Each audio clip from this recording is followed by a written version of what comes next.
Hi, boys and girls. My name is Mrs. Hordinski. I am reading Chapter 12. Just then, the sliding door bangs, and I jump. Fetchman is on the porch, his fat leathery glove on his hand, and a familiar cap on his head. He tosses a white ball into the air and catches it. Okay, he's no Hattie, but playing ball with Fetchman is my second favorite thing to do. Excuse me, ladies, I have a game to play, I call over my shoulder, trotting to the porch. Go knock yourself out, Goldie says. Goldie, Patches, scolds. Fetchman grabs another fat, leathery glove off the porch. He bounds down the stairs, holding it out in the direction of the giant tree. Hattie, he calls excitingly. I'm leaping at his side for a better sniff and view. The glove on Fetchman's hand smells old and worn. It looks bigger than the other one, which is new and stiff. Fetchman beams proudly, like he's found a bone that was lost for a long, long time. Hattie, he calls again. Her face appears in a squirrel house window, but she does not look happy. Hattie grimaces and shakes her head. Fetchman reaches out the glove like he's not sure Hattie saw it the first time. Come on, he begs. Hattie scratches her head more forcibly. Fetchman sighs loudly. Then he chatters in a voice that sounds like a combination of coaxing and pleading, like he's trying to tell her, to get her onto the cold scale in the vet's office. Next thing I know, Hattie's face vanishes from the window. Her sneakers appear beneath the leafy leaves. She's coming down. Hooray, hooray, I bark, romping over. We're all going to play fetch. It's the best day ever. Fetchman's right behind me. The instant Hattie's feet touch the ground, he hands her the glove. Oh no, I hear Goldie say. I can't bear to watch, replies Patches. It's okay, ladies, I say, prancing near the fence. I've got this. Just you wait.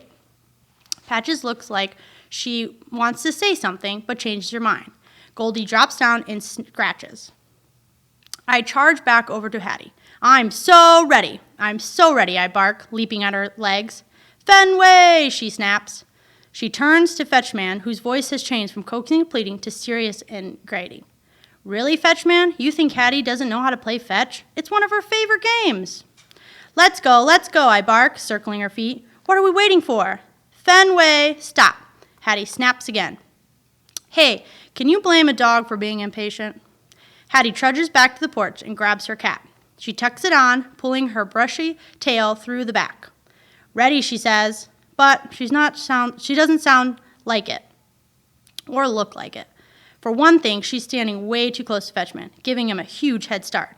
I trot to the middle of the grass, waiting for Fetchman to wind up and send a ball flying through the back fence. But instead, Fetchman leans in. He flips the ball gently towards Hattie's chest. She slaps at it with her fat glove, but it bounces off and lands in the grass. Hattie hangs her head. I'm on it, I bark, speeding after the ball as it rolls behind Hattie's feet. She can't resist the chase. She snatches it practically right out of my jaws, in a way that's not very playful. Fetchman pats Hattie's arm. He straightens the leathery glove on her hand. He punches his own glove a few times. He takes a couple steps back and nods. Hattie's face is sheepish.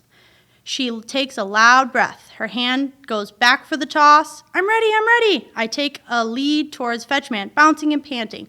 I can't hardly wait.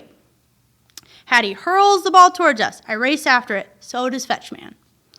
Only he's running backwards. He leaps way up high and stretches his arms over his head. He grunts and thump!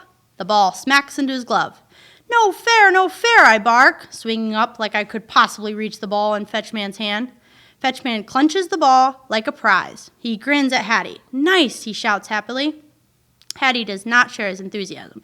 She shakes her head and scowls. Nice, she asks, her voice full of disbelief. Fetchman's shoulders soften. He walks back towards her. Practice, he pleads over and over. Finally, she nods. He backs up a couple more steps. He makes an excited face. Ready, he says. I'm so ready, I bark, jumping wildly at his feet. Fetchman bends his knees. He slowly tosses the ball right to Hattie, even though she's standing there all stiff and nervous and not ready at all. I'm the one who obviously wants to chase it.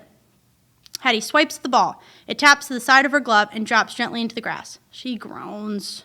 Mine, I bark, preparing to pounce. But once again, Hattie grabs the ball before I have a chance. I leap at her legs, and she straightens. She squeezes the ball in her glove. She's not even looking at me. I jump higher. When is the fun going to start? I whine. Fenway, she says, her hand shooing me down. Come on, I bark, dancing around her sneakers. I want to play too. Fetchman glances at Hattie, raising an eyebrow.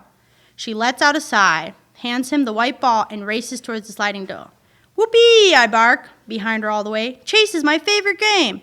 But the door slams shut just as I reach it. I turn and watch Fetman flip the ball over his head and catch it a few times, perfectly content. Isn't he upset that Hattie ran off?